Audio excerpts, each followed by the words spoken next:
कहानी। खौफनाक रात। गांव की छोटी सी झोंपड़ी में राधा अपने पति अर्जुन के साथ रहती थी। एक रात अचानक गांव में अजीबोगरीब घटनाएं होने लगी। लोगों ने बताया कि रात के अंधेरे में एक रहस्यमय आत्मा घूमती है। कोई भी रात में बाहर निकलने की हिम्मत नहीं कर पा रहा था। राधा ने अर्जुन से कहा, हमें कुछ करना चाहिए, ये सब ठीक नहीं है। अर्जुन ने उसे भरोसा दिलाया कि वह सब ठीक होगा, लेकिन रात बढ़ने के साथ साथ डर बढ़ता गया। एक रात अर्जुन ने बाहर जाने का फैसला किया। उसने राधा को यकीन दिलाया कि वह बस कुछ मिनटों में वापस आ जाएगा। राधा ने उसे रोकने की कोशिश की, लेकिन अर्जुन नहीं माना। वह अंधेरे में गायब हो गया। कई घंटों बाद राधा को अर्जुन की आवाज़ सुनाई दी। राधा, मदद करो। उसकी आवाज़ में डर था। राधा ने जल्दी से दरवाज़ा खोला और बाहर दौड़ी। उसने देखा अर्जुन को एक साये ने पकड़ रखा था।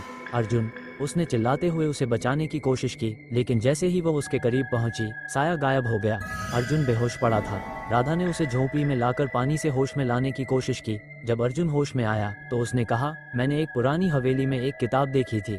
उसमें लिखा था कि अगर कोई आत्मा आपको अपने पास बुलाए तो वह आपको कभी वापस नहीं छोड़ती। राधा का दिल धड़क उठा। हमें उस हवेली में जाना होगा और सच्चाई जाननी होगी, उसने कहा। अगली रात वे दोनों हवेली की ओर बढ़े। हवेली में अंधेरा था और ठंडी हवा चल रही थी। अचानक उन्हें महसूस हुआ कि कोई उनके पीछे है। वे मुड़े, लेकिन वहां कोई नहीं था। जैसे ही वे अंदर गए, किताबें बिखरी हुई थीं।